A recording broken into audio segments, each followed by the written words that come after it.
Let's look at section 1.2.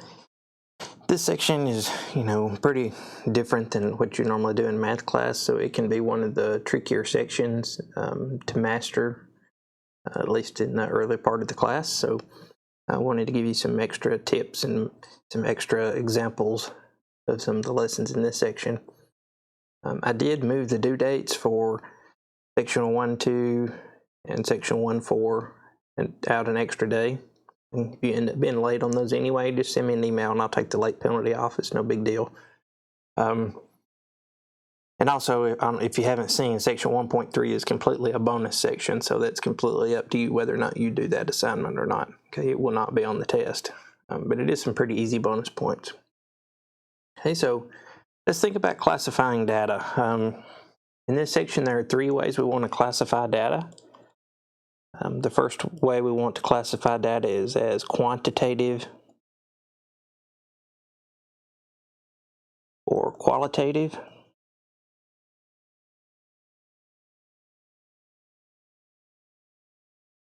Okay, and it's easy to fall into the trap of saying that quantitative data is numbers and qualitative data is words.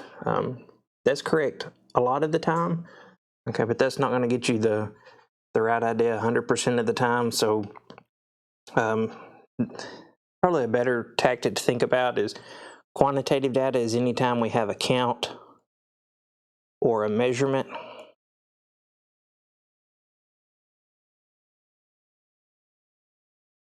Okay, so how many pets does a family own, or how tall is your best friend? Those would be quantitative data. Okay, and then qualitative data is when we just have labels. We just have labels.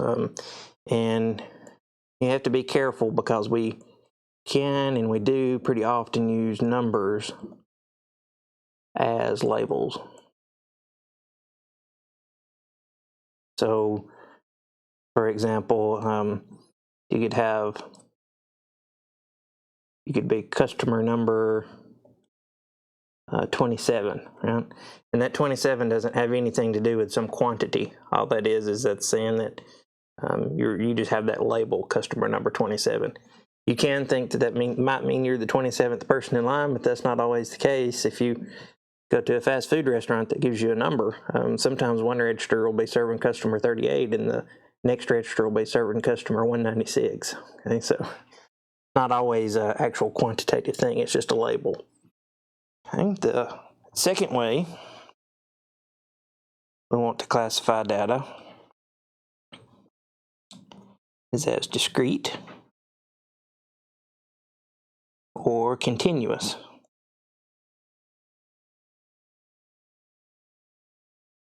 Okay, and the idea here is that quantitative data can be discrete or continuous. Okay, if we have qualitative data, then what we would say here is we would say it's neither one of these.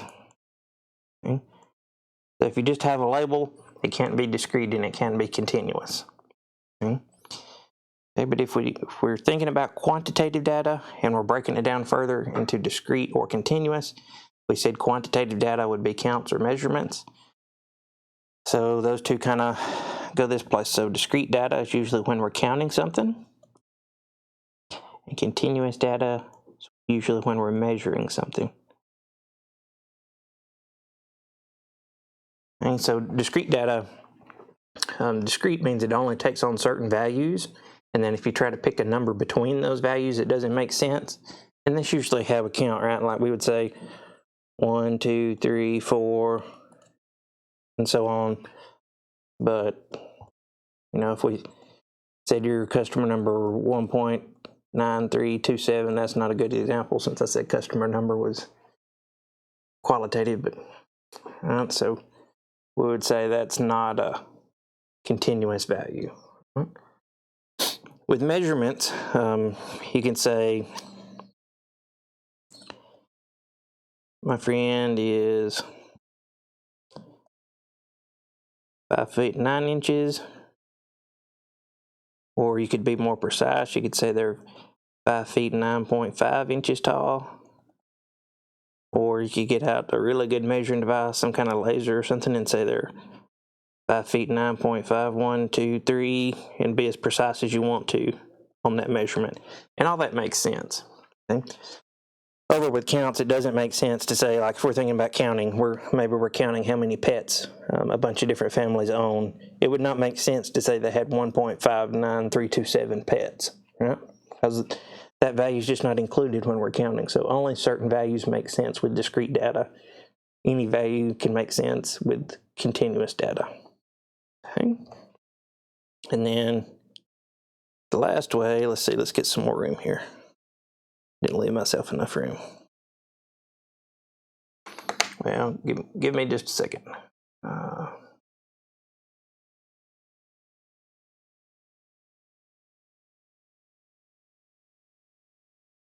Okay, I'm back and we got that solved. So third way we want to classify data is by the level of measurement.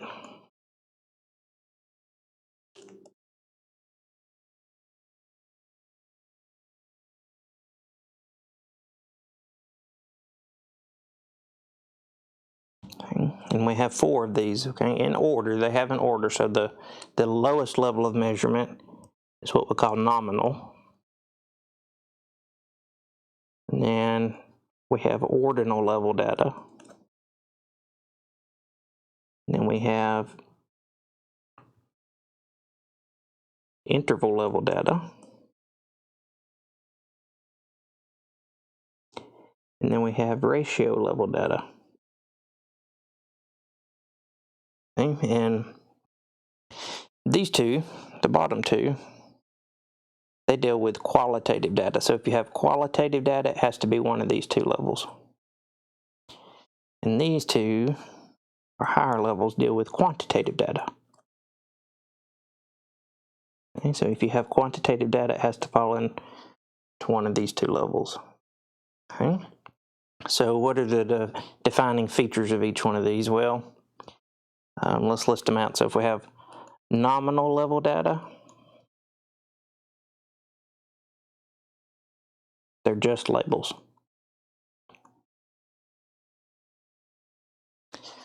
And they're just labels. If we have ordinal level data, we can put our data in a meaningful order.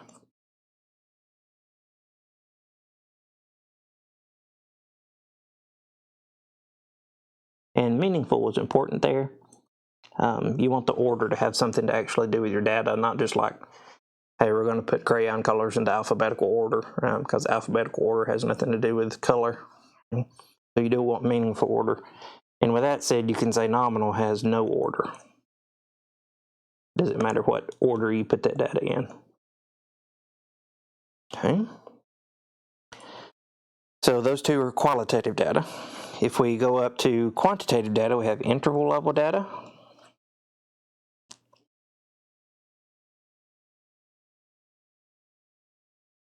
And if we have interval level data, that means that we can subtract data values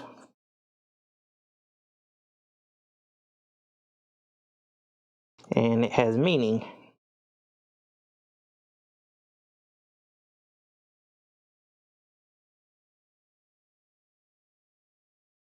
Okay, so here's an example of that. We could say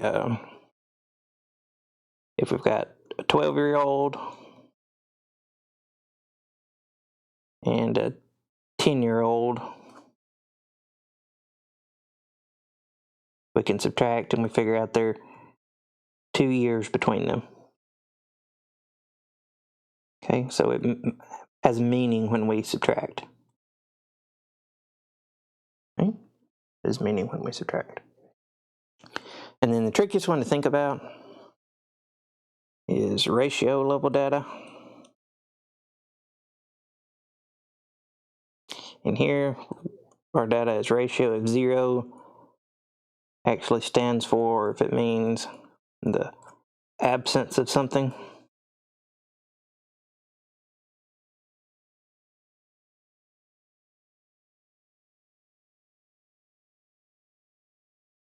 Okay, so here's an example there. If we think about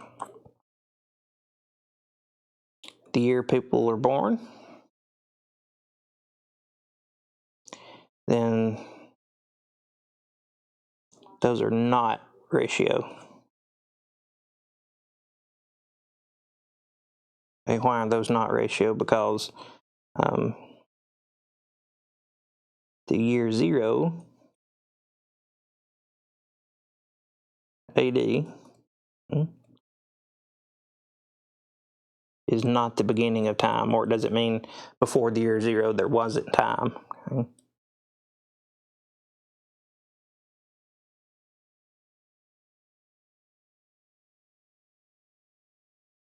And so you can go back before year 0, so birth years are not ratio. So let's think about one that would be ratio. About height is ratio because 0 height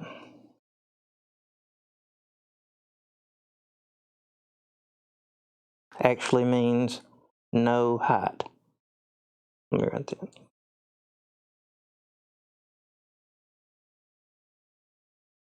And that's the beginning of where we start our height scale. Okay. If you're 0 inches tall, that really means that you're not any tall. Okay.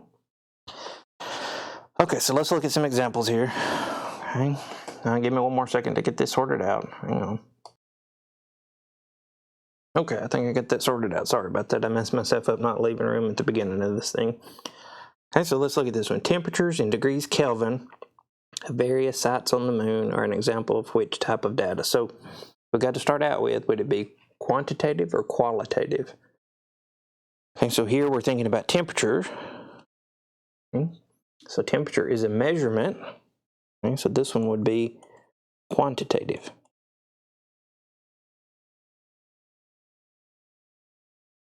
Okay, quantitative data because we're measuring temperature. Okay. And then we have to think about, since it's quantitative, would it be discrete or continuous? Well, we said it's a measurement, and measurements are continuous. We can be as precise with those measurements as we want to be. All right, and then last we've got the level of measurement, but remember we've already kind of narrowed it down to 2 because we said it's quantitative. So when we go to figure out our level of measurement, it's got to be one of these last two, right? Interval or ratio. So to decide between those two, we think about what does 0 mean, and because this says degrees Kelvin, you might not be familiar with Kelvin, but degrees Kelvin 0 is the coldest you can be, so it's the absence of heat. So in this one, since 0 actually means the absence of something, it's the beginning of the Kelvin temperature scale, this would be ratio level data. Okay. Let's look at another one. Then we've got colors contained in a box of crayons. So what we got? We're just thinking about the different colors in our box of crayons. So we got red, green, blue, RGB type deal, and all the fancy different crayon names also. So what we got? Color is just a label. And so our data would be qualitative. We just got labels. Okay. And then would this be discrete or continuous?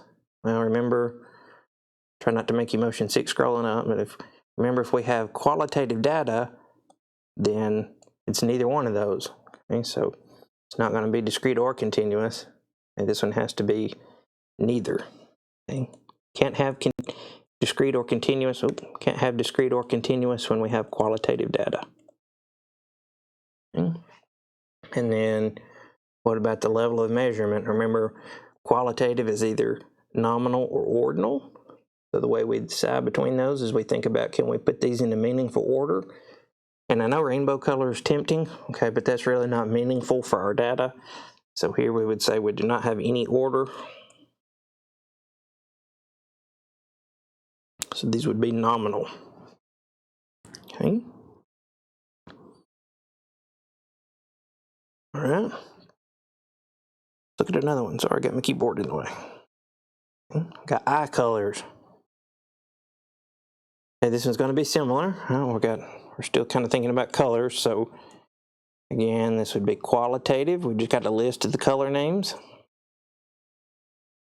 It's qualitative, so it can't be discrete or continuous.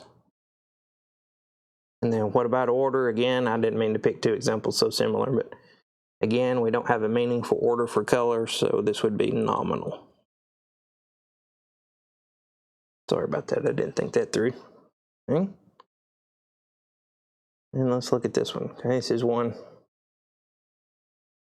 that gives us this data and tells us to figure out all three of these classifications. So it says 50 people were asked to respond to a survey question regarding how frequently they use their credit card.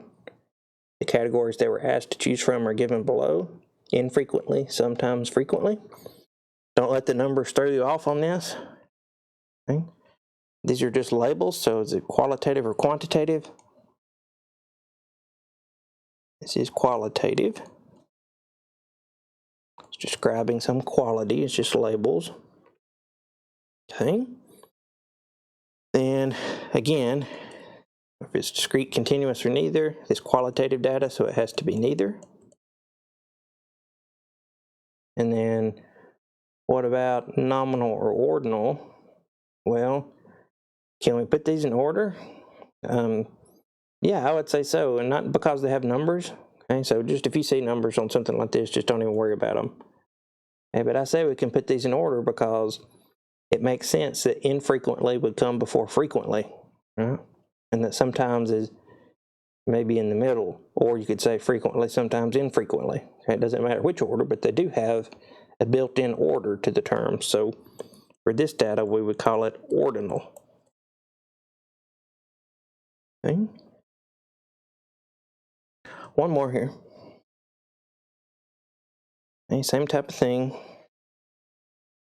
This one gives us the number of days traveled last month by 100 randomly selected employees. So what's our data going to look like? They're going to be numbers, and we're using them to count days. Okay.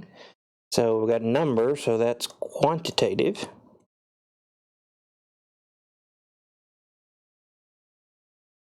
Okay. And since it's quantitative, we have to figure out, would that be discrete or continuous? Well, what are we doing with the days to get the number? We're counting them, right? And so when we have a count, then that's discrete data. Because it would be weird to say someone traveled 1.735 days last month. Okay, we're assuming we're counting whole days and not partial days here. Okay.